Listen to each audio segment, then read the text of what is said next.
My name is Marlis Leon. I am the adult programming librarian, and I had the delightful opportunity to meet with and get acquainted with our speaker this evening when he came last fall in November to the library with his books to participate in our local author fair. Well, tonight, I was thinking about this long and hard because I grew up in the 1960s in Minnesota. And as such, my experience as a child was very different than what we're going to hear about tonight, I think.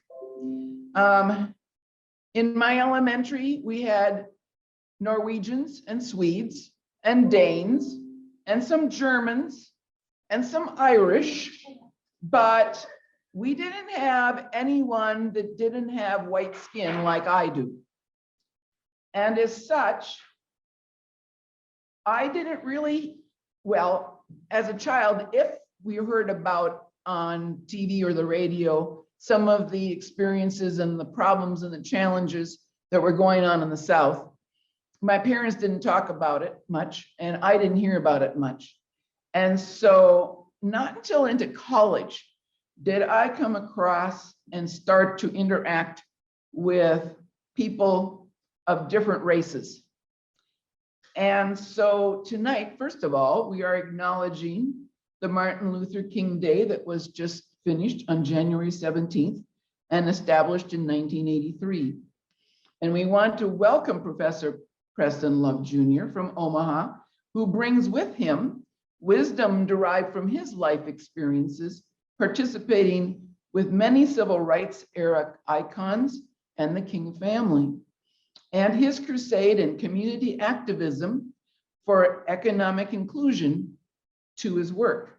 He has degrees from the University of Nebraska-Lincoln and from Bellevue University.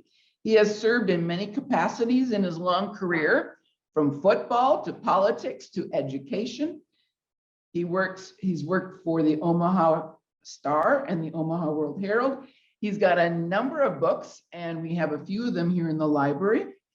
And he likes to lead an annual tour to the South for high school students about their heritage with Black history. So we are happy to have him here and want to have you join me in welcoming Professor Preston Love Jr. to share Martin Luther King in context.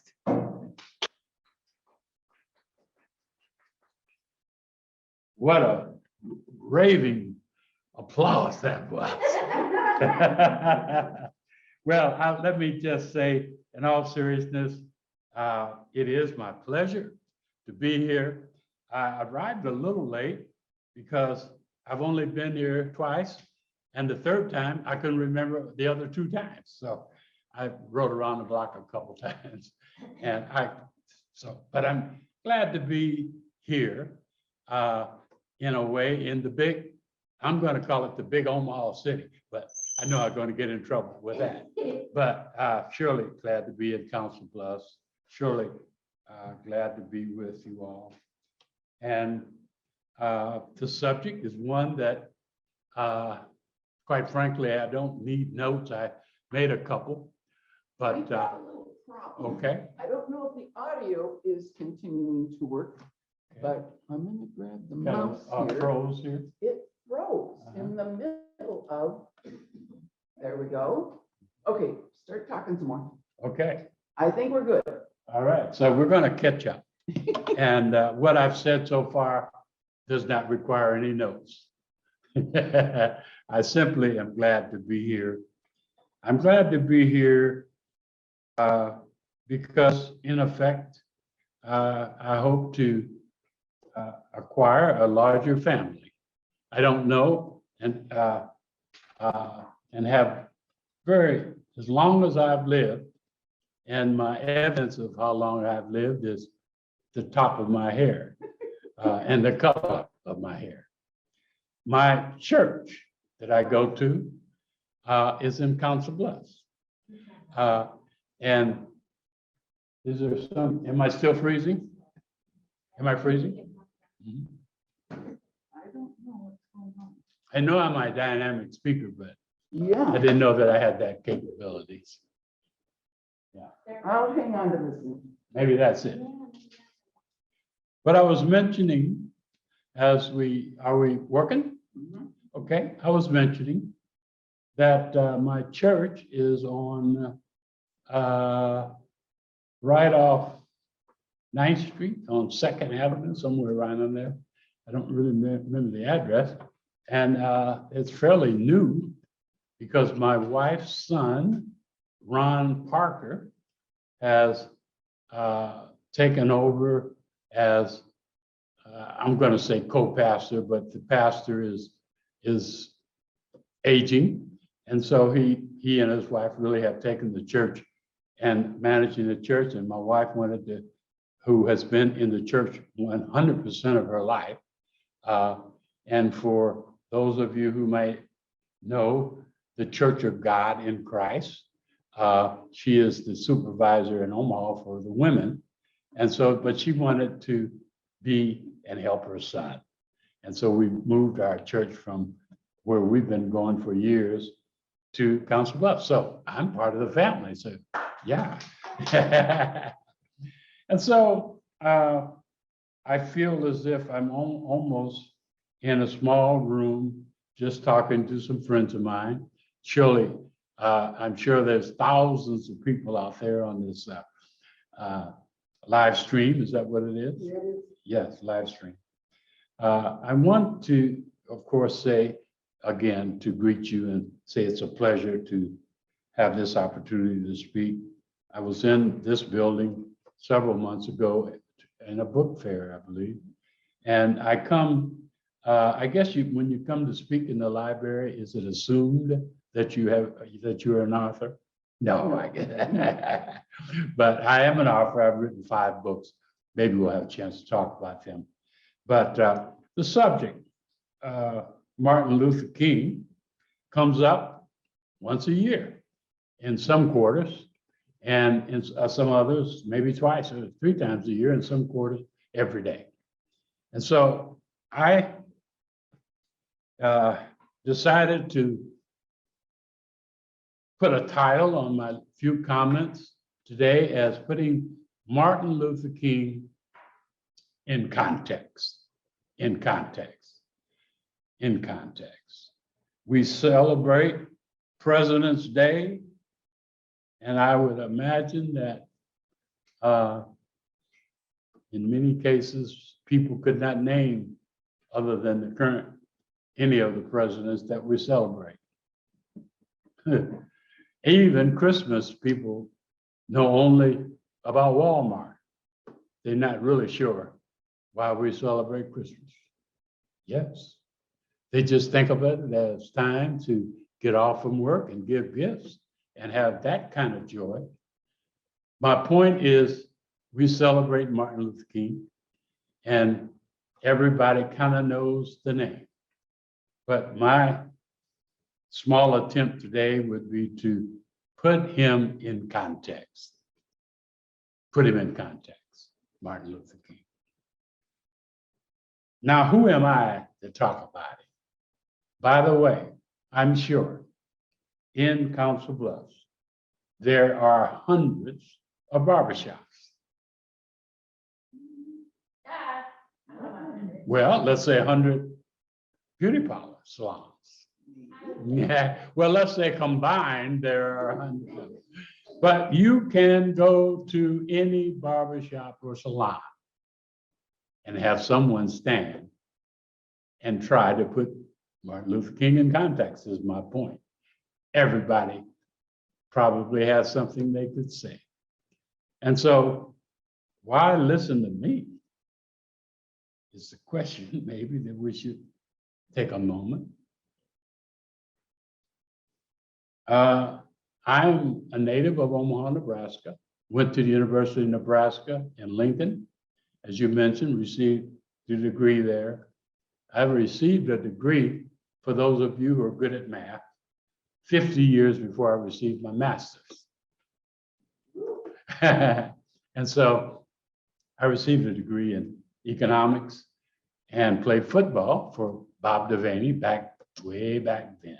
Have some great stories to tell the next time you ask me to speak about my experience as a Husker when African Americans on the Husker football team were quite a story because there was only 8 of us total, only 8 total African American. Now there's 8 is 8 on each position. And the stories of being a pioneer at big time football in college was something that I'm proud of. I've spent a good part of my life up to now being a pioneer in some other ways. So quickly, I will just kind of list them and get to the point, which is why me talking about Martin Luther King. The fact that I'm African American does not give me any special rights to do so.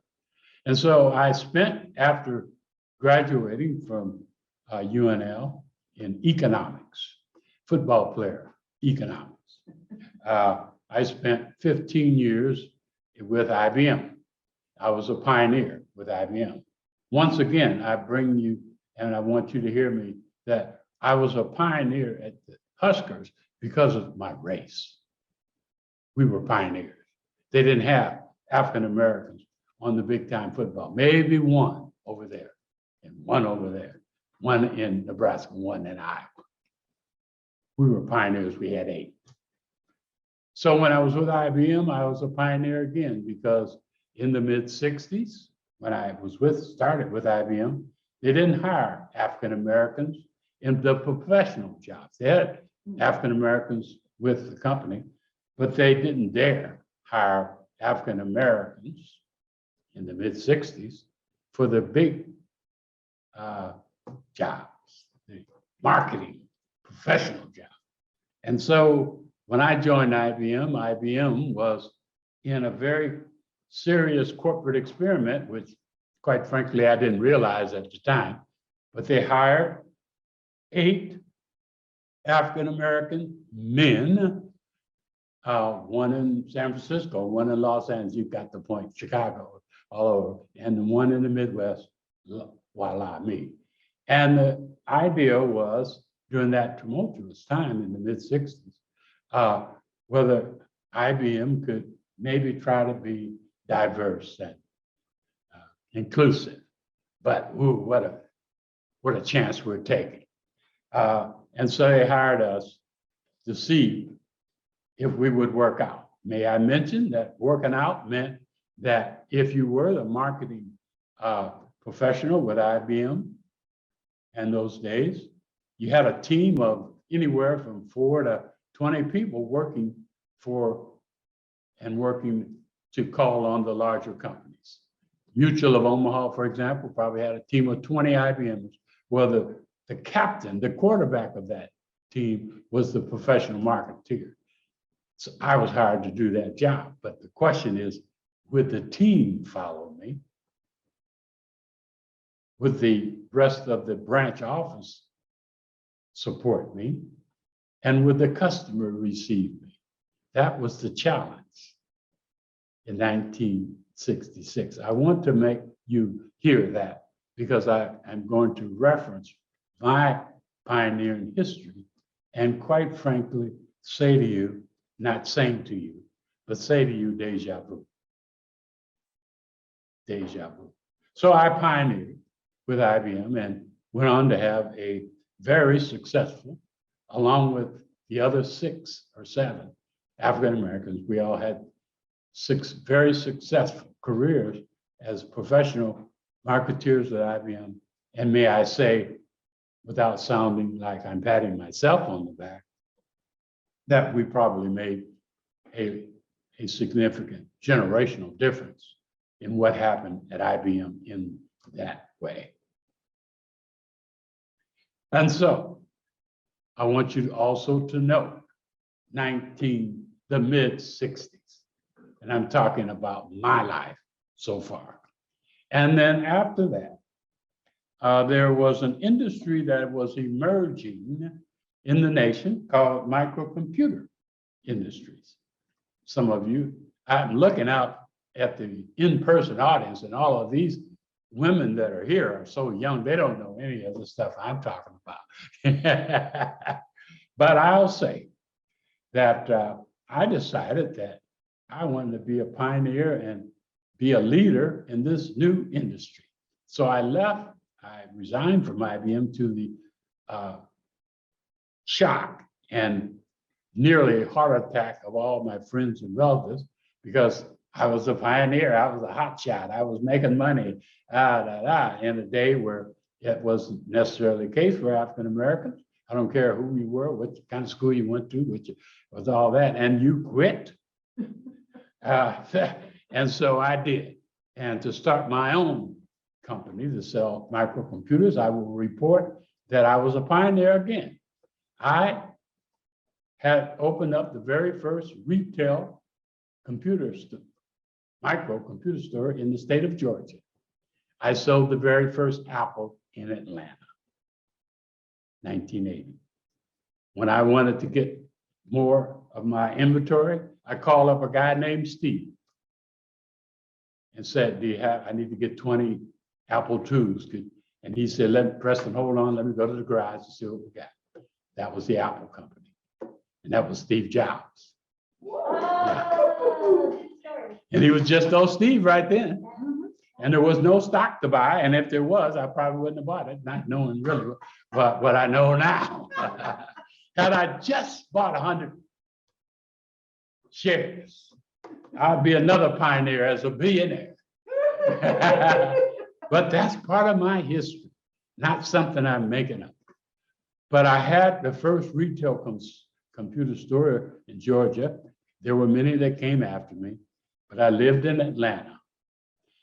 And I got a little fancy, become a little fancy for my pansies, and began to do things with my business I should not have done, and my business failed. It's another speaking engagement to talk about what not to do with your company. What I did wrong was I began to spend my daily operating money on the future.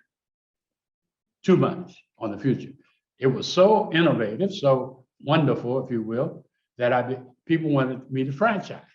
And so I said, that's a great idea. So I took as much money as I thought I could and started working on franchise, legal, all that stuff. And it's like 101 what not to do when you it wasn't good. And I ended up failing because I was spending all my cash flow on next year or 2 years now. And so with that said, I closed the retail store. And I want to testify to you here in Council Bluff that at that point, I was extremely handsome. I was extremely educated, extremely experienced in business, and unemployed. And so here I am in Atlanta, Georgia, unemployed. But while I was there, because of the uniqueness of my business and all of the buzz about it, I met lots of people. And just for a small piece of the education, in Atlanta, there is a very, very mature and large African-American community. And so I was a hot shot before I should have been. I didn't earn it, I just had the business. And I met and traveled with all of the iconic, important African Americans, at least, but others too, in Atlanta. Are y'all staying with me? Because I'm getting to the point. And part of that, as you may or may not know, if you think about when you go back to the title, Martin Luther King in context, when you think about Martin Luther King, you think about the civil rights movement. And when you think about the civil rights movement, you think about the civil rights actors, players. They mostly were rooted in Atlanta. The King family, many other families you may or may not know. And so I became friends and credible friend with so many of them that this unemployed gentleman, me, I was looking for something to help pay the rent that I have accumulated. And that's, listen to every word of that. I accumulated some rent. And someone said, well, why don't you go over and volunteer with Ambassador Andrew Young, who is running for mayor, and he needs a driver. I said, yeah, because if I did that, maybe I could network and some more and maybe find something to make some money.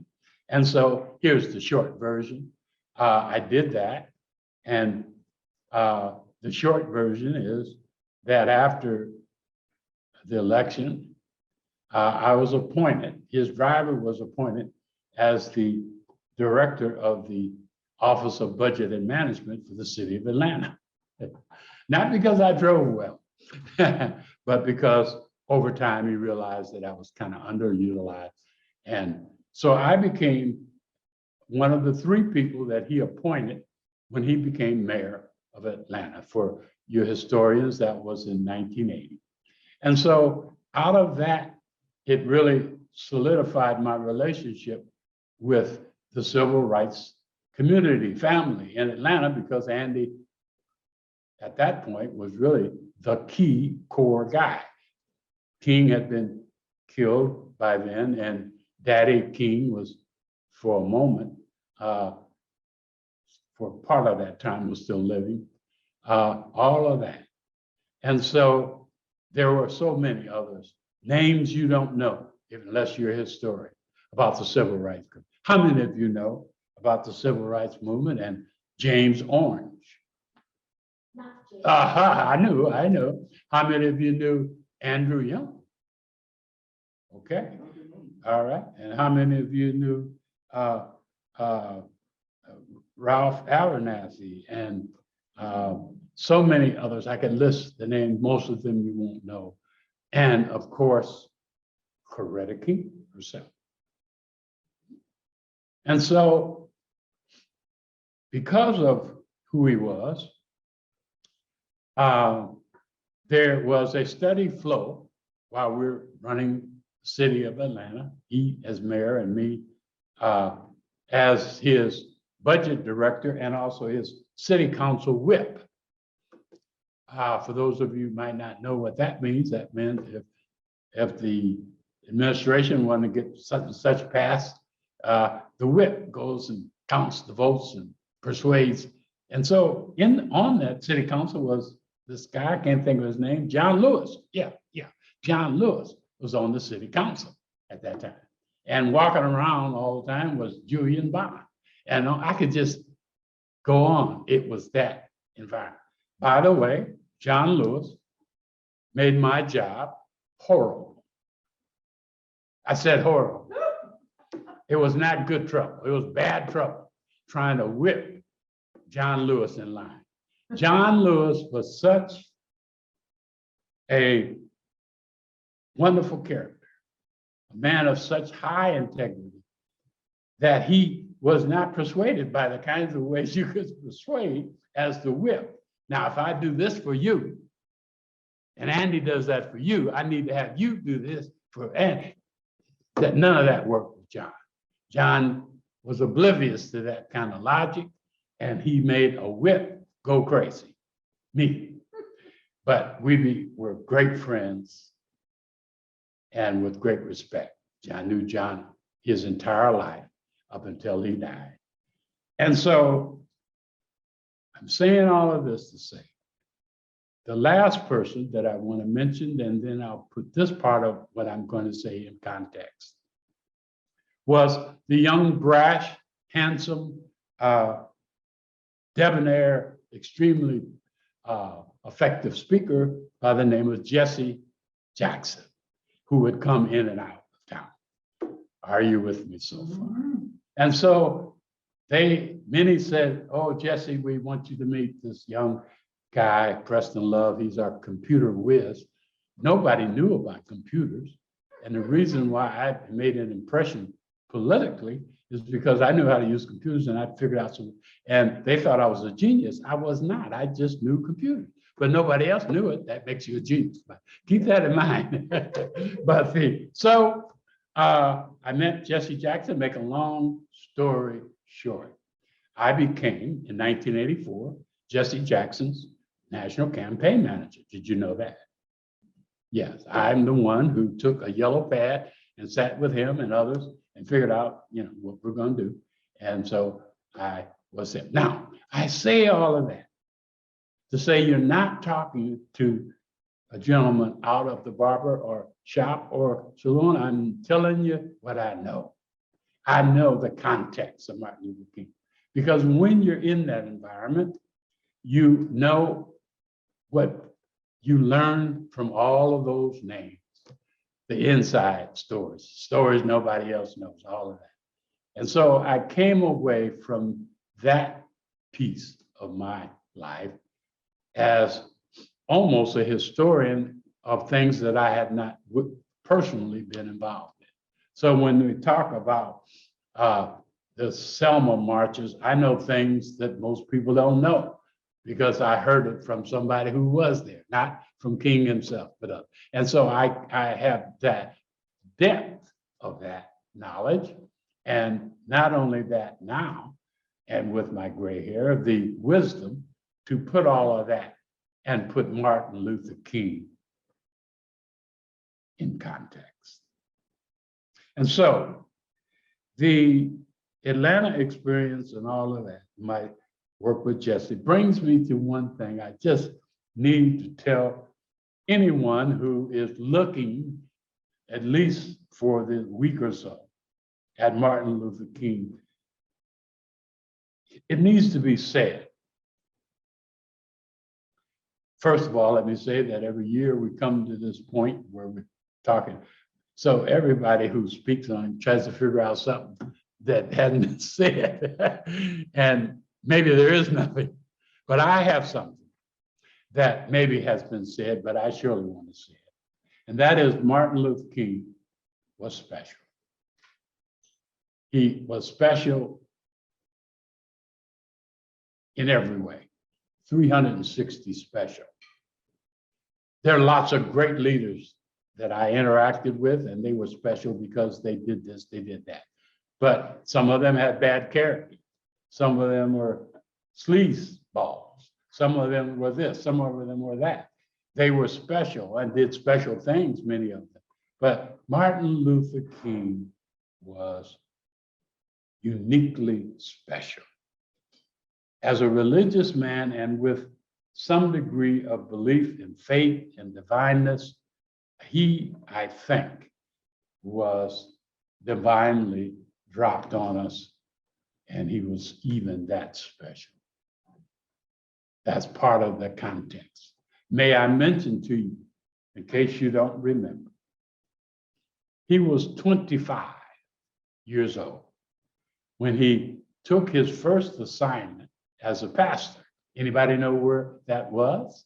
I asked the Zoom. No, but any of the audience, no? Where he took his. Was it in Mississippi?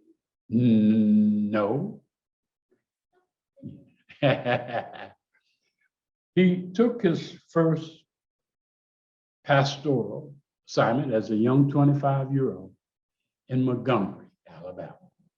Very important historically, not at first when you hear it. So, okay. So he is in Montgomery in 1955, starting his little church, Dexter Baptist Church, Dexter Avenue Baptist Church. Are you all with me? Yeah. All right. And so then at the same time in 1955 in Montgomery, you might jump to and think about what happened, but I'll help you to save time. That was when the little short lady with lots of guts stood up and said, I'm not getting ready to move my seat. So Rosa Parks started a whole syndrome. You know that story, but it was what you might not know in context is that was in 1955 in Montgomery. Are you getting the correlation here? And so they started that, and this young minister among the rest of the ministers and all the people started the bus strike and all of that. You know that, but you may not have realized that Martin Luther King was nobody. Well, I shouldn't say that, but he was just a young pastor who was part of the group doing what they were doing. And he was special. He rose to the top. And many people think he started it and ended it and all of that. He did not. He became a major part of it and all of that history. Martin Luther King was special. I want to tell you that was happening when he was 25 years old. 10 years later, he received at 35 the Nobel Peace Prize. The Nobel Peace Prize. I'm not sure, but there might be some. I don't know who the youngest Peace Prize winner is. I'm not suggesting it, but I think he was one of the youngest who received the Nobel. But he was special, ladies and gentlemen. He was special. He received the Nobel Peace Prize at 35. And I would venture to say that, I don't want to say he changed the world, but he surely changed this country. And at 39 was assassinated. So to say what I just said should make you pause and say, wow, he was that significant. I'm talking about when he was living, but he was only 35, 36. He lived only to be 39 years old after all of that we could talk about year after year after year. But let me say this, not just about Martin Luther King, but about the movement and its impact and all of that. And that is this. It's often forgotten.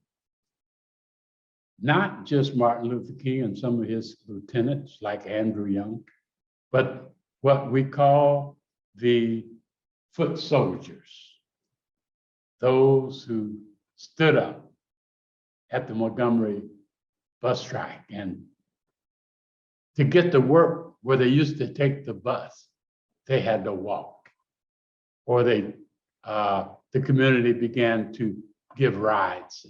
But there was trauma in the movement. So Martin Luther King gets the glory, but there were so many that did the hard foot soldier work and made sacrifices in their life for that movement in Montgomery. Are you with me? Because I want to, when I finish, an hour and a half from now. Oh, no, I'm just kidding. But, It's okay. okay. I want you to hear me again about foot soldiers. Was not just Martin Luther King. We should celebrate him, yes, but we need to celebrate the bigger challenge and the bigger sacrifice, maybe. He sacrificed his life, but so many people whose names you do not know. I want to make a side point quickly that's important, and then bring it back to Martin Luther King. I may have mentioned that, I think you mentioned that I'm a professor at University of Nebraska. I know it's hard to say that over here, this side of the river. Yeah, but only in Omaha, not the Lincoln. Okay. And so I teach in Black Studies, and I teach for, I'd say, a third of what I teach is what I learned from my experience. And I say maybe another third from my own study of the history of things. And the last is the perspective, the context of all of that, because of having lived a long time and have the wisdom to interpret those two other things. And so it's probably worth just talking to you all off subject from Martin Luther King, even though he's right in there with it. But may I say to us that my study, my observation, my experience, my gray hair, I want you to realize that America and democracy has not been what it said it was or said it is. So I hope I'm not too controversial, but I'm telling you that America has not stepped up to all of its people. I'm speaking about women. I'm speaking about people of color, but I get pushback on that now. A lot of pushback. Maybe I'm talking to you about critical race theory. I'm talking to you about the real. Now, if America was what it was supposed to be, we would not have had to amend the Constitution with the 13th, 14th, and 15th Amendments. The 13th was slavery. We were America when we had slaves. And the 14th was equal protection and equal justice under the law, civil rights, if you will. And the 15th was, anybody know? Voting. Was voting. America and democracy needed to make an adjustment to where it started. Are you with me? Yeah. And those three amendments were amended to adjust, to make it what it wanted to be. And guess what? It worked. It worked. But my message is a little sour. It only worked for a while. Because after the 13th, 14th, and 15th Amendments, you may know, there was a period of great restoring. It's called Reconstruction Period, where people of color, and to some degree women, but not really. Need I say the 15th Amendment was great for males, but non-existent for women. It took another 50 years until 1920 and the 19th Amendment for that to be real. So I hope that the pushback that I get when I say America is not perfect and has had us, that women would say, oh no, it's been fine. Okay, maybe if you're 21 years old, you might think so. You're not even that nowadays. So my point is, I shouldn't have to argue that point, but I do sometimes. And so the Reconstruction period, I could take a whole semester and teach you all, but just briefly to say this, that just take the 15th Amendment, which gave Black males and others the right to vote. We voted, we registered and voted like crazy. It worked real fine until Jim Crow. And then Jim Crow fought all of it, slavery, civil rights, and voting rights. Fought it hard, including fighting it with impediments to voting and violence and hanging and lynching and all of that. That was America. You can't write that off. And you can't blame someone who talks about it for trying to shove race down your throat, as is critical race. It is what happened. And then out of that Jim Crow emergence and significance historically came the civil rights movement as a reaction to that. And therefore, the civil rights movement began, ladies and gentlemen, in 1955 in my humble scholarship. It started with Rosa Parks. It started also in 55 with lunch counter sit-ins. It started also with the horrible death of Emmett Till. All of those things and a couple more, the 1954 Brown versus Education, all of those were mid-50s. That's when the civil rights movement and Martin Luther King emerged and took hold. And the impact of that was the 1964 Civil Rights Act was really almost a repeat, redoing the amendments, 14th Amendment, and the 1965 Voting Rights Act was like redoing the 15th Amendment and also the 1968. So all of that happened. America continued to have to adjust, but my point is it adjusted and then backed up. Adjusted and then backed up. And not only that, don't forget that while all of this evolution of time that we're doing really quickly, we had the assassination of some in America, assassinations. People like Malcolm X, Medgar Evers from Mississippi, civil rights leader there, the President of the United States, JFK, where were you? And then Martin Luther King.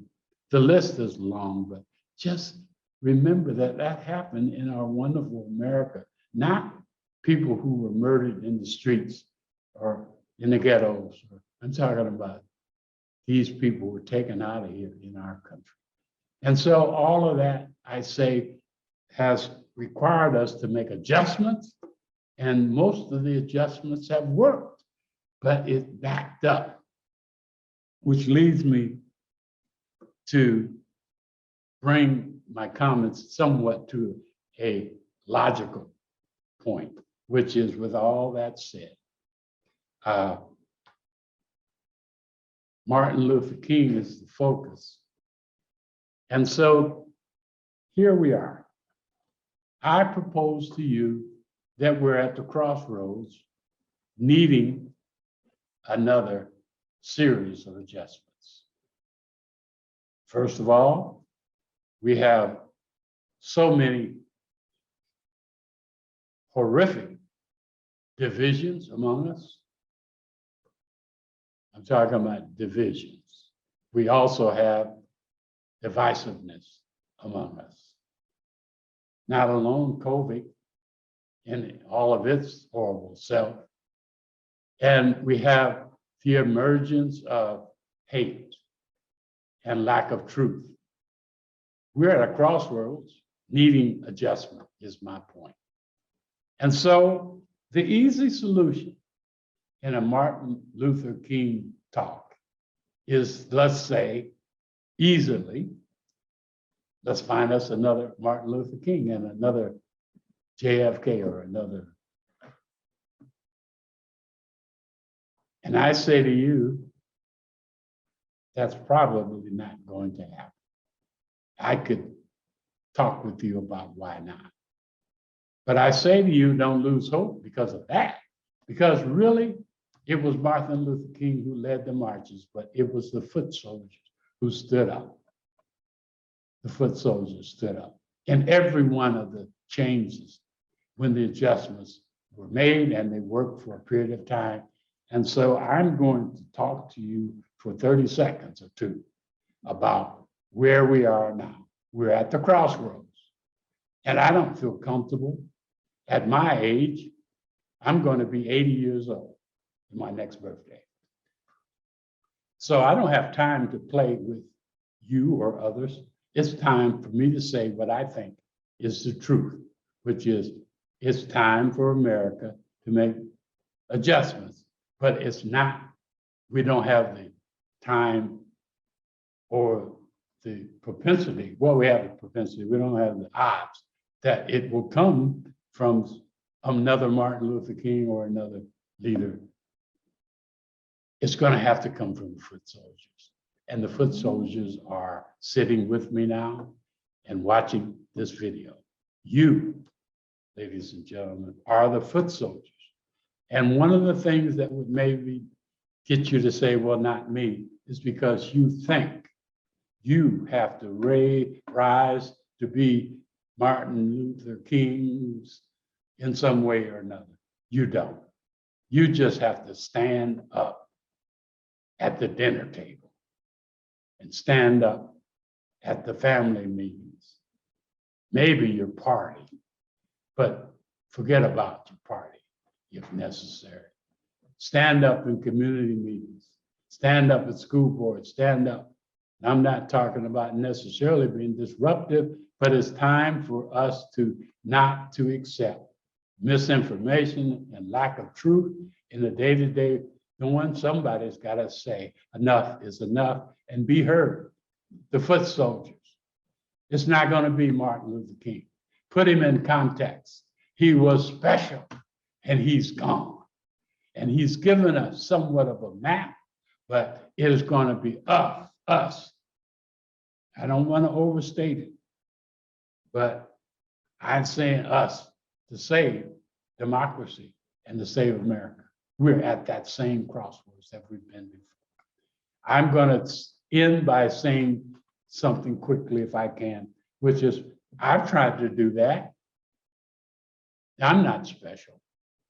I do two things you should know. One very big one is that I see in the African American community, and now after several years in the whole communities of youth, have no idea about any of this history that I've told. None. They know who Martin Luther King is, and they may know Rosa Parks. That's it. And they don't have any context. They just know the name. They were, but I don't want an African American youth growing up and become the mayor if he doesn't know his own African American history. So, and what does he have to offer other than maybe his broad God-given intent, but he's going to misuse it without knowing his own culture and history as a backdrop, core values, if you will. And so I have taken it on myself, and you all may know this. It didn't come out in my introduction, but every year I take 40 to 50 high school kids from Omaha, could be some from Council Bluffs. We can talk about that. I take them to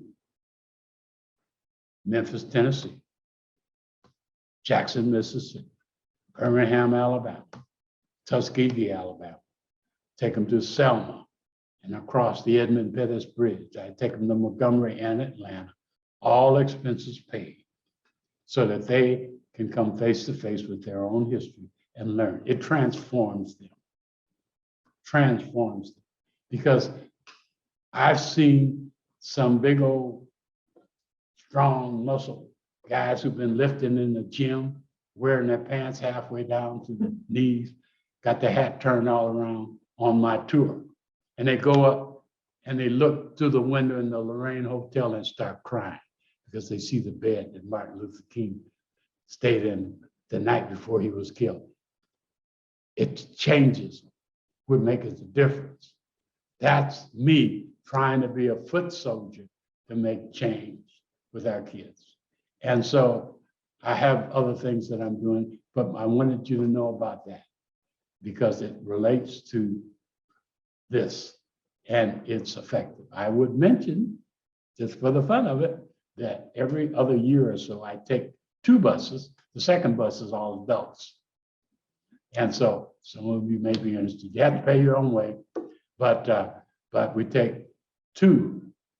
I can go on the record, I will never take 3 buses. There's a lot of moving parts with 1 bus and a lot more with the adults. But we do that, and this year we have a second tour bus going with adults.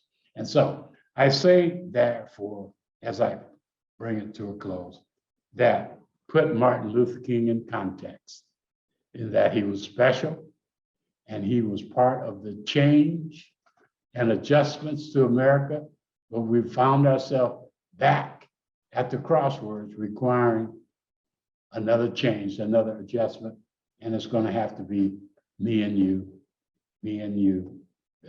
Don't sit on the bench. Don't sit this one through. Thank you. Well, we've had some comments as you have been sharing.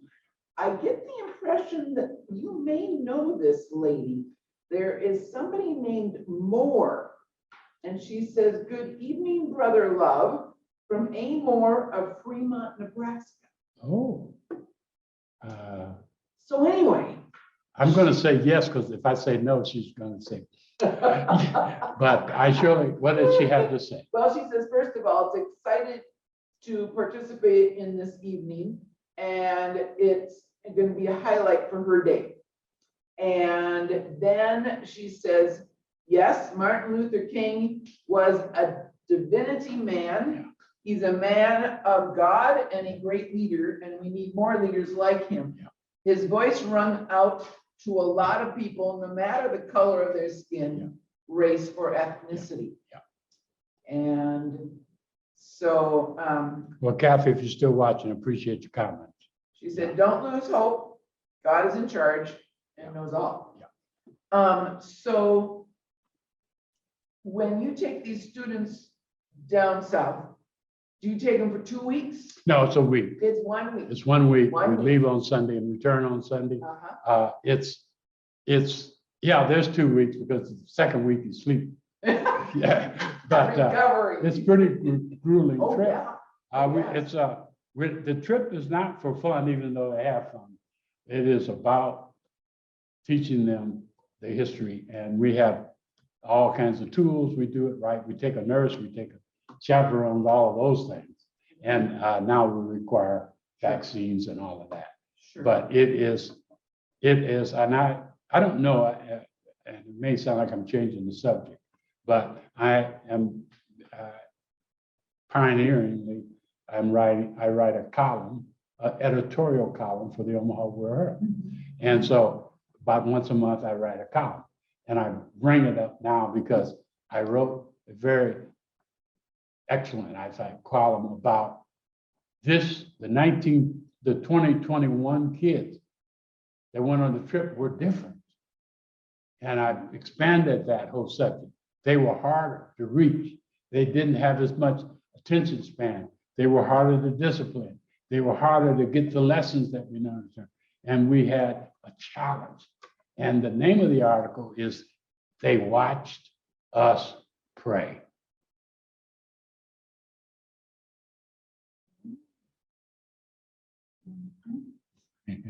So I'm sure my friend in Fremont will understand. Says my sister was one of his students at UNO, and I worked with him on Black Lives Matter and on one of the elections. Oh, tell her my heart goes out. Wonderful. Thank you so much. Yes. Yes. How are those trips funded? You see this gray hair? I think I may have told a story. I'm only 26 years old. But I just raised the money. Every year I start with zero. And I just raise it. We've built credibility now. So we get some substantial donations from about 2 or 3 major funders, foundations. And then I get donations from, all over the place. I have a lot of times we'll have a group and they'll say, well, can we sponsor one kid? And things like that. And so that's how I raised it. Just it's not as, the first year was very, very difficult. It was a lot less. The next year, we're going into our 6th year now. Really? And it's the fundraising is still required, but it's not as hard. Because at first I'm just talking out of my side of my neck, talking about what we're going to do. And whether even if we did it, was it going to be worth doing it? So we've gone down that road now. And but I raised the money just, yeah. Great. Other questions from you here in our library? I know you're not a fortune teller, but in your mind, what do you think would have happened if Martin Luther King had lived? Well, let me say it longer than you mean, because I understand the question and it's just root question. But Martin Luther King developed who he was in the civil rights movement. We just talked about it. But he had begun to dabble in two areas that were outside his comfort zone, if you want to put it that way. One was the war, the Vietnam War. Oh, the Vietnam War. He took stances. Oh, was he criticized by all sides for how dare he get out of that and go in? It's none of it, you know, and a lot of pushback. And then secondly, he was assassinated in Memphis while he was working on the other one. You know what that was? He was beginning to fight for economic rights for people of color. They had the garbage sanitation workers were having time, and they were trying to get fair wages and safe. And he took the city on, and that was not what he. It wasn't about race. It was about the economics of it. And so he was starting to get into stuff. Oh, well, I don't know if it was over his head, but it was out of his comfort zone. And he got a lot, some people say he was killed because he got into those areas. And so, but let's go back to your question. So had he lived, I think he would have been all over the place, you know, in terms of the things that we're going through now. But he would have been a needed, sober, articulate voice for the things that we're going through. This whole thing about hate and all of that, he experienced it, but he maybe have helped people stay rooted and not get caught up in some of the things that people are getting caught up now. And I don't know, I'd have to do the math backwards, but I don't know how old he would be now. He was, so if he was 39, yeah, so, yeah. So he'd be the wise old guy talking, yeah. Yeah. Good question, though. But it seems like so much of our history, our humanness, is that we take 2 steps forward and then 1 step back. Yeah. And seem to just repeat ourselves over and over again with trying to learn and improve as to who we are and how we live and behave. Absolutely, said very well. And that's exactly, you rephrased it better than I. But it has to do with what I was calling the adjustments. And the adjustments usually can work for a while, but we tend to fall back in. I call it a cycle. I teach a cycle. It is a cycle. And so, but every time we reach the point of the cycle, we've got to have somebody, and some of us, all of us, as many as possible, step up and make that cycle go forward again. Otherwise, we'll just go down the drain. Yes. So learning about diversity and inclusion, which are 2 big flag words that are thrown around in our current decade, are things that each of us have to figure out for ourselves. Yes. And then share with others. Yes. And speak out, as you said, in opportunities that we have, whether it's just visiting with somebody over coffee or whether it's talking at a city council meeting. Yeah. And the experience of the Nazis in Germany is kind of a lesson for us. So many people didn't like Hitler, but they just kind of let it go. Didn't speak up till it was too late. And so we could fall into that trap, and they're kind of talking about that very much. I want to mention this also, that I've added to my foot soldier self that I'm doing North Omaha tours. I thought maybe someone watching may be interested in that, but really? Yes. So what's in your tour of North Omaha? I tour the main corridors, it's 24th Street Corridor, 30th Street Corridor, and some main places like Malcolm X Foundation. But I cover the culture and history of North Omaha in my tour. I purchased a vehicle and all of that, and it's very formal now. And so someone who might be interested in doing that can get in touch with me, I guess. You want me to mention? Well, if anybody's curious about it that is listening here or in our virtual community tonight, we Yeah, share okay. your Yeah, email you can with them connect. to say, We do, here's how you get in touch with you. yeah, we do a tour every Saturday. Oh, really? It's And- routine. It's routine, but I do custom tours Okay. that go whenever they want to go. I've Okay. got now people who want to take a tour and it's 50 people. Whoa, you're And gonna need a bus for I that. got a bus, but it's not 50 people. So we rent it from Arrow to do it, but so it's catching on. Yes, yes. Because you've been here in Omaha since when? I moved back home in 2005. 2005. And North Omaha's been going up and down in issues and concerns and challenges for, For It- 50, well, 60 years. yeah. And actually it hadn't been going up and down. It's pretty much been flat and down. Oh, Yeah, and then now what's new and what's relevant, and what's exciting is we really are now on the upswing good. economically and otherwise. And behavior. And well, behavior is going to take a while because when you have poverty, guess who can make the only money in the community?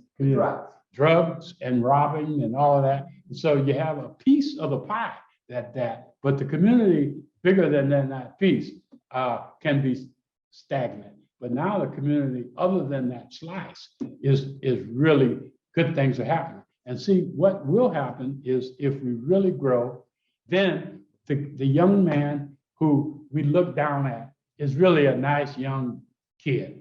He just looked at his options. He got with his gang members and that seemed to make sense and he got more money than you. So, but when he has other options, because he sees young Black businesses succeeding and that, a job, and that, then he'll choose it. And then we begin to impact even that. Good. Yeah. Yes, yes. By the way, somebody did the math and Martin Luther King would be 93 years old if he was living today. Yeah. So you were right on target. Oh, of course. Yeah. Yes, you were. Yes, you were. Well, I have found this both to be an educational and entertaining and thought-provoking evening that you have led us through, and to hear about civil rights with you taking us through in context has been very helpful, and we appreciate you being here this evening and sharing with us. Thank you. It was my pleasure. Good. And I surely am at your service for anything else coming up that I can be of help. Well, football stories always go Oh, well yeah. around here. You want me to start right now? No, but I've got some great stories. Love to tell stories. We could just say, Preston, come on in and tell some stories. I'll do that. Wonderful. Well, thank you so much. Would you like to come So too? much. Would you like to- Thank you so much.